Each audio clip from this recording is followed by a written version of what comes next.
Hello दोस्तों। बहुत दिनों बाद वापस से विज्ञान सब्जेक्ट को लेके वापस से मैं आ गया हूँ। हमारे इस चैनल पे आपको प्रीवियस में भी बायोलॉजी से संबंधित वीडियो मिले थे। अब जैसा कि एमपी पुलिस का एग्ज़ाम यहाँ हो रहा है, एमपी पुलिस में साइंस का अलग से पोर्शन दिया हुआ है, तो उससे रिलेटेड मैं कुछ क्वेश्चन लेके आया हूँ, कुछ टॉपिक लेके आया हूँ जो आजकल एग्ज़ाम में आने लगे पर हमें समझ में नहीं आता कहाँ से आता है। तो कुछ नया टॉपिक आज हम शुरू करेंगे। वापस से हम शुरू करते हैं। सभी ने जब साइंस की आप एक बुक लेते हो, ल्यूसेंट या कोई भी बुक लेते हो, सबसे पहले आप पढ़ते हो बायोलॉजी पोर्शन में कि अदर ब्रांचेज ऑफ साइंसेस का पोर्शन बहुत ज्यादा लिखा रहता है। ये एपी कल्चर में क्या होता है, पीसी कल्चर क्या है, सेरीकल्चर क्या है, ये सारी चीजें। तो सबको पता है कि एपी कल्चर में क्या है, मधुमक्खी पालन का अध्ययन किया जाता है। पर क्वेश्चन आजकल यहाँ से नहीं आ रहे हैं, इससे रिलेटेड टॉपिक से आ रहे हैं, पर हम समझ नहीं पाते क्वेश्चन कहाँ से आ रहा है। तो आज हम कुछ नया शुरू करने वाले हैं। एग्जाम में जैसे क्वेश्चन बन रहे हैं वो भी मैं आपको बताने वाला हूँ। तो आइए शुरू करते हैं। अदर ब्रांचेज ऑफ साइंस अपन पढ़ने वाले हैं। Other branches of science. Other branches of science में पहला टॉपिक है अपना एपी कल्चर।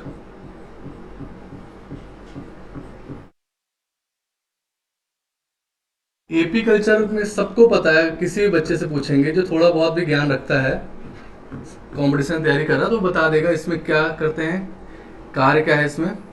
तो आप बताओगे विज्ञान की वह शाखा जिसमें मधुमक्खी पालन, मधुमक्खी पालन का अध्ययन किया जाता है। ये सबको पता है, पर क्वेश्चन यहां से नहीं आता। क्वेश्चन कैसे बनता है वो आपको बताता हूँ। क्वेश्चन अभी आया था रिसेंट में, एसएससी में पूछा गया था कि एपी कल्चर के जनक कौन है, यानी मधुमक्खी पालन का अध्ययन की शाखा का जनक किसे माना जाता है। तो वो हैं जोहान डेजी रोजन। इन्होंने बताया कि जो मधुमक्खी का छत्ता होता है, मधुमक्खी का छत्ता होता है वह कितने प्रकार का बना होता है, मधुमक्खी की कॉलोनी में क्या क्या होता है। ये किसने बताया, जोहान डेजी रोजन ने। तो उन्होंने बताया कि मधुमक्खी के एक कॉलोनी में, यानी एक छत्ते को कॉलोनी बोला जाता है, एक कॉलोनी में तीन प्रकार की मधुमक्खियां पाई जाती हैं, जिन्हें क्रमशः नर, रानी और श्रमिक मक्खी कहा जाता है। तो आपने बताया कितने प्रकार की मधुमक्खियां पाई जाती हैं, तीन प्रकार की। पहला क्वेश्चन तो यही बन गया, ऑप्शन आ जाएगा तीन चार पांच, तो आपको लगाना तीन। तो नर और रानी और श्रमिक। रानी से समझ में आ रहा है कि इसका जो कार्य है वह आदेश देना, आदेश देना और वंशावली को बढ़ाना, यानी जनन क्रिया करना।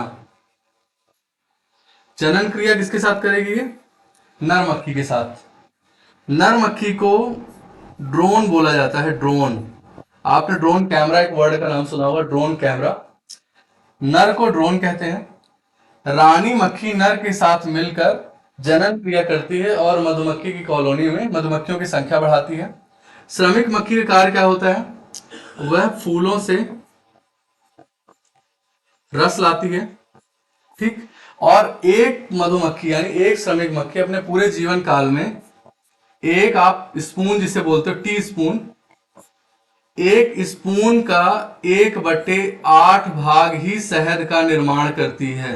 यानी उसका पूरे जीवन काल एक स्पून यानी चम्मच के 1/8 भाग ही सिर्फ शहद का निर्माण करती है, ठीक है। लगभग इनका जीवन काल 6 सप्ताह का होता है, 6 सप्ताह। 6 सप्ताह का जीवन काल होने पर 1/8 ही भाग से शहद का निर्माण करती है। तो 3 सप्ताह कॉलोनी में कार्य करती है, 3 सप्ताह ही बाहर जाकर कार्य करती हैं। अगला क्वेश्चन बनता है जनन क्रिया से। तो क्वेश्चन आता है अनिषेक जनन, पार्थोजेनेसिस बोलते हैं इसे। अनिषेक जनन क्रिया के द्वारा निम्नलिखित में से किस मक्खी का निर्माण होता है। अनिषेक जनन क्रिया के द्वारा श्रमिक मक्खी का निर्माण होता है। ठीक, तो आपसे क्वेश्चन बना अनिषेक जनन क्रिया के द्वारा किस मक्खी का निर्माण किया, तो आपने बताया श्रमिक मक्खी का निर्माण होता है। अगला क्वेश्चन इसमें सबसे इंपॉर्टेंट बनता है कि मधुमक्खियों में संदेश का प्रवाह किस माध्यम से होता है। ऑप्शन दे देगा बोल के, इशारे करके, नृत्य करके। तो ये एक छोटा सा प्रश्न है, पर यूपीएससी एग्जाम में, रिसेंट के यूपीएससी एग्जाम में पूछा गया था कि निम्नलिखित में से कौन सा जीव अपने संदेश का प्रवाह नृत्य के माध्यम से करता है। तो मधुमक्खियों में आपने बताया नृत्य के माध्यम से संदेश का प्रवाह होता है, और इस प्रवाह की जो खोज की थी वह की थी डॉक्टर केवी फ्रिस ने। तो मधुमक्खियों में आपने बताया संदेश का प्रवाह किस माध्यम से होता है, तो नृत्य के माध्यम से होता है। इस कारण से इसे डांसिंग बी भी बोला जाता है। डांसिंग बी बोलने के कारण क्यों कहा गया, इसकी खोज किसने की, ये की थी डॉक्टर केवी फ्रिस ने। इन्होंने बताया कि मधुमक्खियां अपने संदेश का प्रवाह नृत्य के माध्यम से करती हैं। अब ये नृत्य दो प्रकार से करते हैं, ठीक है, वो एग्जाम में नहीं आता है। आपको डिटेल इसलिए समझाया जा रहा है कि आजकल यहां से क्वेश्चन आने लगे हैं, इसलिए जितने भी क्वेश्चन एग्जाम में बने वो मैं आपको लेके आया हूं यहाँ, ठीक है। अब आगे अपन चर्चा करते हैं।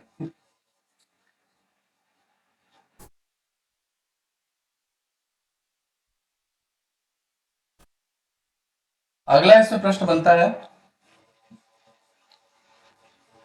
कि कोयले की खदान, हर कोई जानता है कोयले की खदान से कौन सी गैस निकलती है। पहला प्रश्न ये तो बनता है कि कौन सी गैस निकलती है, तो आपने बताया मेथेन गैस। मेथेन एक जहरीली गैस है, अत्यंत ज्वलनशील गैस है, ठीक है, ज्वलनशील गैस है। तो कोयले की खदान से कौन सी गैस निकलती है, मेथेन। और मेथेन गैस के रिसाव का पता लगाने हेतु किस जीव का इस्तेमाल किया था, तो किसका इस्तेमाल किया था, मधुमक्खी का। ये आप आसानी से कैसे लगा सकते हो, सामान्य सा आप जैसे गांव के क्षेत्र से बिलोंग करते होगे तो आपने देखा होगा मधुमक्खियों का जो छत्ता लगा होता है, उस छत्ते को कैसे निकालते हैं, हम आग लगाते हैं, धुआं करते हैं। यानी मधुमक्खियां अति संवेदनशील होती हैं ज्वलनशील पदार्थों को लेकर। यानी थोड़ा सा भी उसको ज्वलनशील महसूस हुआ तो मीथेन कैसी है, ज्वलनशील है। अगर उनको समझ में आया कि यहाँ से मीथेन गैस का रिसाव हो रहा है तो वो उस जगह को छोड़ देती है, जैसे छत्ते को छोड़ देती हैं। तो मधुमक्खियों के मीथेन का गैस का रिसाव मीथेन गैस का रिसाव का पता लगाने में किसका प्रयोग करते हैं, मधुमक्खी का। और ये कहां से निकलती है, कोयले की खदान से निकलती है। अगला प्रश्न इसमें बनता है मधुमक्खी का जो शहद है, पूछा जाता है शहद की प्रकृति कैसी है। प्रकृति का अर्थ ऑप्शन आपको जैसे दे देगा कि कार्बोहाइड्रेट है, प्रोटीन है शहद, तीसरा ऑप्शन दे दिया विटामिन है, चौथा ऑप्शन दे दिया एंजाइम है। ऐसा ऑप्शन आपको एग्जाम में दे दिया तो आपको बताना है क्या है। तो मधुमक्खियों की जो शहद की प्रकृति होती है वो कार्बोहाइड्रेट प्रकृति होती है। फिर कौन सा कार्बोहाइड्रेट प्रकृति की, तो कार्बोहाइड्रेट तीन प्रकार का होता है, मोनोसेकेराइड, डाइसेकेराइड, पॉलीसेकेराइड। तो ये मोनोसेकेराइड प्रकार का, मोनोसेकेराइड यानी अर्थात कार्बोहाइड्रेट का एक अणु से जो बनती है कार्बोहाइड्रेट या शर्करा जिसे हम बोलते हैं उसे मोनोसेकेराइड बोलते हैं। तो मोनोसेकेराइड प्रकार की है। और मोनोसेकेराइड में भी किसका उदाहरण है ये, फ्रक्टोज शर्करा या शुगर। यानी आपको एक ही क्वेश्चन में कितने सारे क्वेश्चन मिल रहे हैं। मधुमक्खी की शहद की प्रकृति कैसे होती है, कार्बोहाइड्रेट की, कौन सा कार्बोहाइड्रेट निकलता है, मोनोसेकेराइड प्रकार का। और मोनोसेकेराइड में फ्रक्टोज शुगर, यानी आपसे पूछ लिया जाएगा कि शहद में कौन सी शर्करा होती है, माल्टोज, ग्लैक्टोज, कुछ भी ऑप्शन आ सकता है, फ्रक्टोज। तो फ्रक्टोज को फलों की शर्करा के नाम से जाना जाता है। जब अपन आगे पढ़ेंगे तो अपन क्वेश्चन करेंगे फलों की शर्करा के नाम से किसको जाना जाता है, फ्रक्टोज शर्करा। अब फल कैसे बनते हैं, फूल का ही विकसित रूप है फल। और ये रस शहद कहां से बनाती है, फूलों से लेके आती है रस। तो आपको समझ में आया होगा कि शहद कार्बोहाइड्रेट है, मोनोसेकेराइड प्रकार का और फ्रक्टोज प्रकार का, ठीक है। और आपसे क्वेश्चन पूछ लिया कि फलों की शर्करा या शुगर ऑफ फ्रूट्स किसे कहा जाता है, तो फ्रक्टोज शुगर को कहा जाता है, ठीक। तो ऐसे कुछ क्वेश्चन एग्जाम में आजकल आते हैं, हम समझ नहीं पाते कहाँ से क्वेश्चन आ रहे हैं। ठीक है, तो उम्मीद है कि आपको समझ में आया होगा। अब इसी से रिलेटेड कुछ अलग टॉपिक अपन देखते हैं।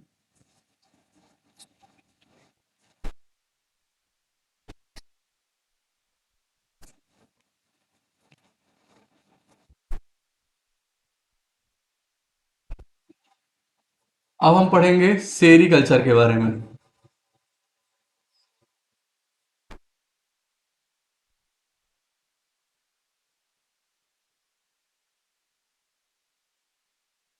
सेरीकल्चर, जैसे आप एमपीपीएससी या कोई भी पीसीएस का मेंस दे रहे हो, उसमें भी अगर क्वेश्चन आ गया टॉपिक कि आपको 5 नंबर में समझाना है या डिटेल में इसको देना है, तो आप कैसे लिखोगे? मैं ये उस हिसाब से मैं आपको बता रहा हूँ कि आपको सारे प्रकार के क्वेश्चन इसमें सॉल्व होंगे। तो इसमें हर कोई बता देगा इसमें क्या किया जाता है। विज्ञान की वह शाखा जिसमें रेशम कीट पालन का अध्ययन किया जाता है, यानी विज्ञान की वह शाखा जिसमें रेशम का अध्ययन नहीं, रेशम के जो कीट है उसको पालने का अध्ययन किया जाता है, विज्ञान की उस शाखा को क्या कहते हैं? सेरिकल्चर कहते हैं। ये हर कोई बता देगा। अब क्वेश्चन कहाँ से बना?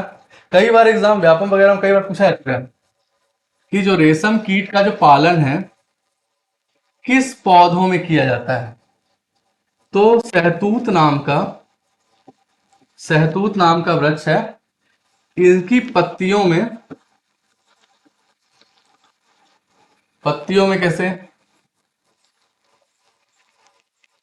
पत्तियों में इनके कीटों को, जो इनके लार्वा रहते हैं, रेशम के जो कीट होते हैं, पत्तियों में इनको रख दिया जाता है। इसी अवस्था में ये पत्तियों को खाते हैं। ठीक, पत्तियों को खा कर क्या रेशम का निर्माण करते हैं। तो आपसे पूछा गया कि किस पौधों में रेशम कीट पालन का अध्ययन किया जाता है, तो आपने बताया सहतूत में। तो सहतूत के किस भाग में? पत्तियों में। ठीक है, अब जो इसका कीट रहता है, रेशम का जो कीट, उसे कहते हैं कैटरपिलर।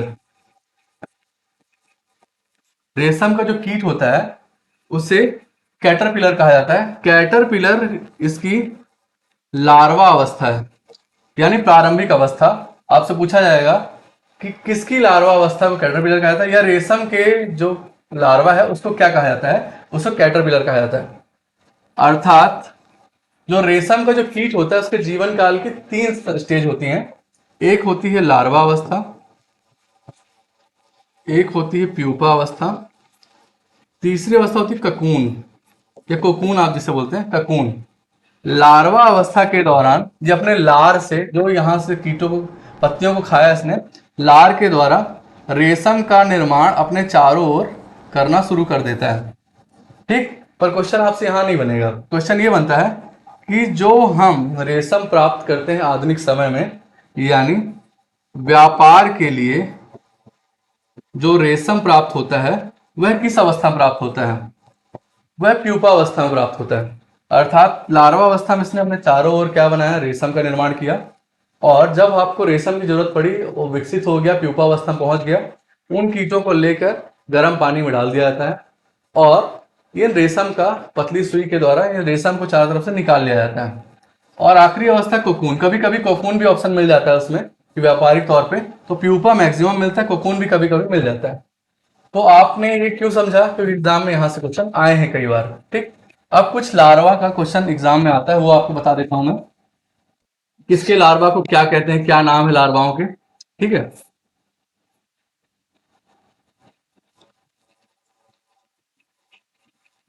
जैसे मच्छर जो होता है, मच्छर के लार्वा को ग्रबलर कहते हैं। कॉकरोच की जो लार्वा है, कॉकरोच के लार्वा को निम्फ कहा जाता है। घरेलू मक्खी आपने देखा होगा, मक्खियां बैठती हैं, घरेलू मक्खी के लार्वा को मैगोट कहा जाता है। ठीक है, तो कुछ ये एग्जाम में जो प्रश्न आए हैं वो सिर्फ आपको वही बता रहा हूँ, पर टॉपिक कहाँ का था? कल्चर से था, सेरिकल्चर से रिलेटेड आपको बता दिया। और कुछ एक्स्ट्रा क्वेश्चन जो एग्जाम है वो आपको मैंने बता दिया। ठीक है, तो सेरिकल्चर में यही। अगला इसमें एक प्रश्न बनता है कि जो रेशम होता है,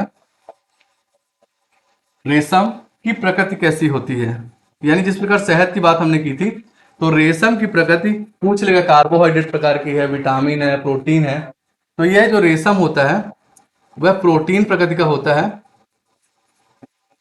और प्रोटीन कौन सा? फेब्रोइन है प्रोटीन, फेब्रोइन प्रोटीन। जब प्रोटीन पढ़ेंगे तो अपन पढ़ेंगे केराटिन वगैरह के बारे में, alpha keratin, beta keratin, protein का डिटेल से अध्ययन करेंगे। तो प्रोब्रोइन प्रकार का यानी तंतु तंतुमय प्रोटीन इसे कहा जाता है। एक गोलाकार प्रोटीन होती है, एक तंतुमय प्रोटीन होती है, उससे संबंधित है फेब्रोइन प्रोटीन। तो आपने बताया रेशम की जो प्रकृति होती है किस प्रकार की होती है? प्रोटीन प्रकृति। और कौन सी प्रोटीन? फेब्रोइन प्रोटीन, यानी तंतुमय प्रकार की प्रोटीन होती है रेशम की। ठीक। मकड़ी का जाल होता है, वो भी एक प्रोटीन प्रकृति का होता है। इसका मतलब ये नहीं कि हम मकड़ी के जाल को निकाल के आजकल खाना शुरू कर दें कि उसमें प्रोटीन हमने बताया था तो आप शुरू कर दें। तो कुछ क्वेश्चन ऐसे आते हैं। आज विज्ञान का मतलब ये सामान्य विज्ञान, यानी आपके जीवन में जो चीजें चल रही हैं उसी से रिलेटेड क्वेश्चन आपसे पूछे जाते हैं। ठीक है, आगे बढ़ते हैं।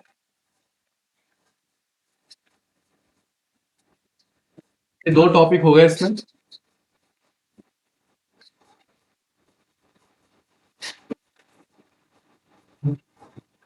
अब थोड़ा पढ़ते हैं शैवालों के बारे में।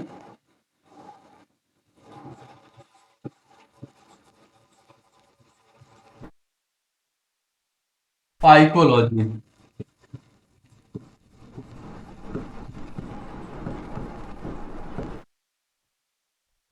विज्ञान की वह शाखा जिसके अंतर्गत शैवालों का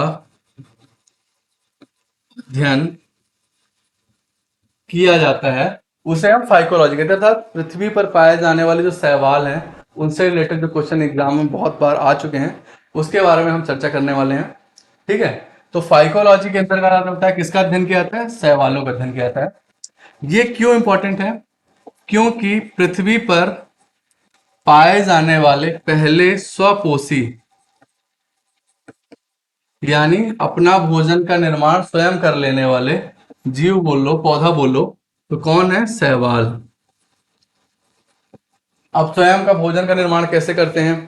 ठीक, प्रकाश संश्लेषण क्रिया के द्वारा क्लोरोफिल पाया जाता है, इस कारण से अपना भोजन का निर्माण स्वयं कर लेते हैं। कौन कर लेता है? शैवाल कर लेते हैं। तो आपसे क्वेश्चन बना कि पृथ्वी पर पाए जाने वाले पहले स्वपोषी पौधे या स्वपोषी जीव कौन है? तो आपने बताया शैवाल। ठीक, अगला प्रश्न इसमें बनता है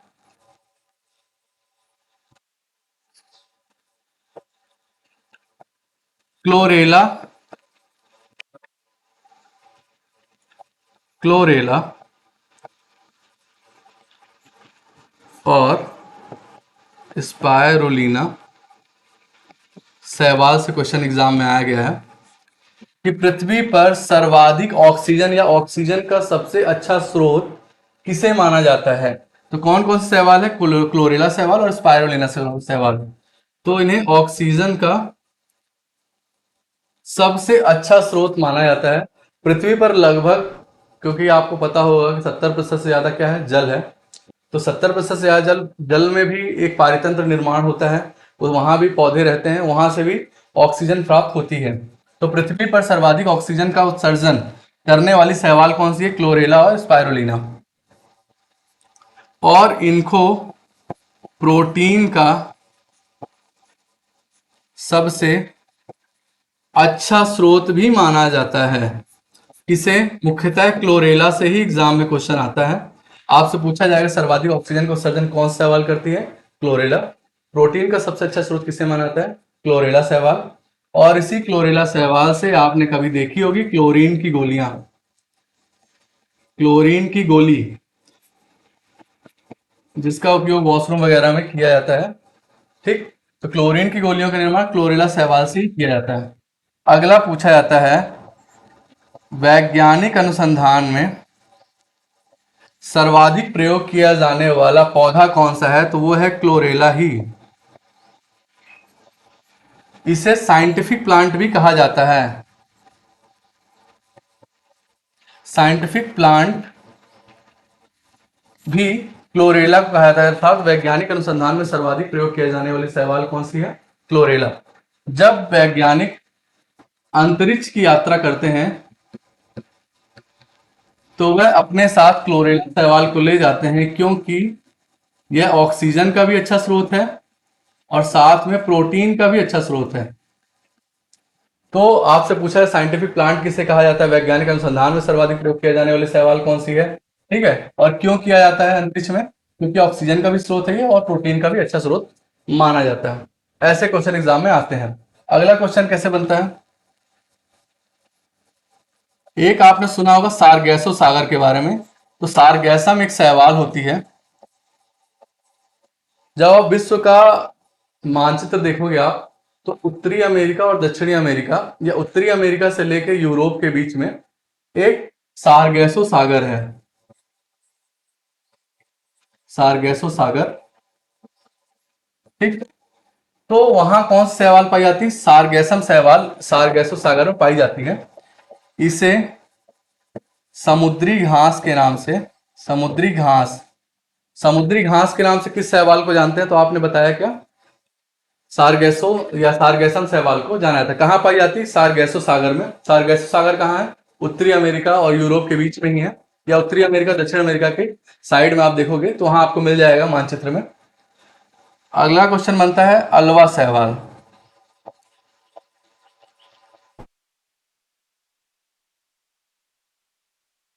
इसे समुद्री सलाद के नाम से जाना जाता है। चीन और जापान के लोग मुख्यतः जलीय जीवों को खाने और जलीय पारितंत्र में पाए जाने वाले पौधों का प्रयोग अपने खाने पीने में करते हैं। तो पूछा था समुद्री सलाद के नाम से अल्वा शैवाल, इसको हलवा से आप याद कर सकते हो। ठीक है, अगला प्रश्न अपन देखते हैं।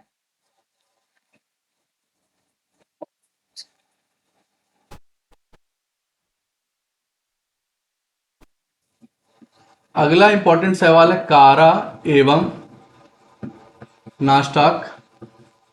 ये एग्जाम में कई बार पूछा जा चुका है, विभिन्न एग्जामों में क्वेश्चन आया है कि मलेरिया के जैविक नियंत्रण में, मलेरिया के जैविक नियंत्रण में किस पौधे का प्रयोग किया जाता है।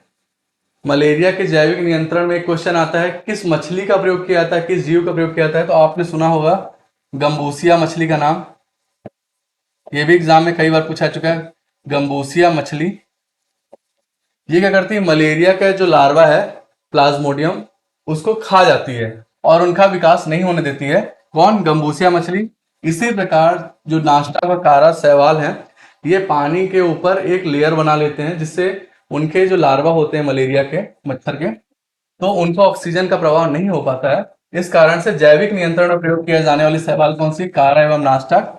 और कौन सी मछली का प्रयोग किया जाता है, क्वेश्चन अगर आ जाए तो गंबूसिया मछली का प्रयोग किया जाता है मलेरिया के जैविक नियंत्रण हेतु। ठीक है, तो आपको कुछ इंपॉर्टेंट से क्वेश्चन समझ में आए होंगे यहाँ। ठीक है, अगला टॉपिक हम फिर से लेके आएंगे आपसे रिलेटेड। उम्मीद है आपको समझ में आया हो। Thank you.